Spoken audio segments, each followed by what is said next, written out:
Ronaldo Luis Nazario de Lima, surnommé Il Fenomeno, est l'un des plus grands attaquants que le football ait jamais connu. Né le 22 septembre 1976 à Rio de Janeiro, il a marqué les esprits par sa vitesse fulgurante, sa technique irréprochable et sa capacité à se relever après des blessures dévastatrices.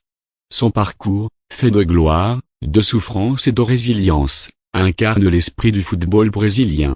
Les débuts, un prodige brésilien issu d'un milieu modeste, Ronaldo commence à jouer au football dès son plus jeune âge. À 12 ans, il intègre le club de Ao Cristóvão, où il est repéré par des recruteurs. À 16 ans, il fait ses débuts professionnels au Cruzeiro, club de Belo Horizonte, où il marque 34 buts en 34 matchs, attirant l'attention des grands clubs européens. L'Europe, une ascension fulgurante en 1994. À seulement 17 ans, Ronaldo signe au PSV Eindhoven aux Pays-Bas. Il y brille immédiatement, inscrivant 42 buts en 46 matchs. Son talent ne passe pas inaperçu, et en 1996, il rejoint le FC Barcelone. Sous les couleurs blaugrana, il marque 34 buts en 37 matchs et remporte la Coupe des Coupes. En 1997, il devient le joueur le plus cher de l'histoire en signant à l'Inter Milan pour 27 millions d'euros. Avec l'Inter, il remporte la Coupe UEFA en 1998 et est élu Ballon d'Or la même année, devenant le plus jeune à recevoir cette distinction. Le sommet, gloire en sélection. Ronaldo fait ses débuts en équipe nationale brésilienne en 1994, à l'âge de 17 ans. Il fait partie de l'équipe qui remporte la Coupe du Monde cette année-là, bien qu'il n'ait pas joué. En 1997, il remporte la Copa América, et en 1998, il est élu meilleur joueur du tournoi. Lors de la Coupe du Monde 2002, il marque 8 buts, dont 2 en finale, et reçoit le soulier d'or. Il devient ainsi le meilleur buteur de l'histoire des Coupes du Monde avec 15 buts.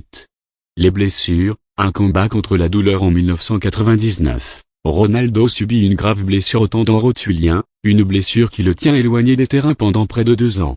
Il revient en 2002 pour la Coupe du Monde, mais en 2006, une nouvelle blessure au genou le contraint à une nouvelle période de rééducation. Malgré ces épreuves, il revient toujours plus fort, prouvant sa résilience et son amour du jeu. Les clubs, une carrière internationale après l'Inter Milan, Ronaldo rejoint le Real Madrid en 2002, où il forme le célèbre duo Zidane-Aldo avec Zinedine Zidane. Avec le Real, il remporte la Liga en 2003. En 2007, il signe à l'AC Milan, puis retourne au Brésil en 2009 pour jouer au Corinthians. Il annonce sa retraite en 2011, mettant fin à une carrière exceptionnelle.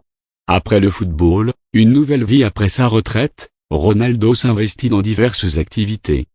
Il devient propriétaire du club espagnol Real Valladolid en 2018, puis du club brésilien Cruzeiro en 2021. Il est également ambassadeur de bonne volonté pour le programme des Nations Unies pour le développement depuis 2000. En 2023, il épouse la mannequin brésilienne Celina Locke lors d'une cérémonie à Ibiza. Distinction et héritage. Ronaldo a remporté de nombreux titres individuels et collectifs, dont 2 ballons d'or, 3 titres de meilleur joueur de l'année FIFA 1996, 1997, 2002 et un soulier d'or européen. Il est considéré comme l'un des plus grands joueurs de l'histoire du football, notamment pour ses capacités à se réinventer après chaque blessure. Conclusion. Ronaldo Luis Nazario de Lima, Il Fenomeno, est l'incarnation de la passion, de la résilience et du talent pur. Son parcours, marqué par des sommets inégalés et des épreuves difficiles, inspire des générations de footballeurs et de fans à travers le monde. Plus qu'un simple joueur, Ronaldo est une légende vivante du football.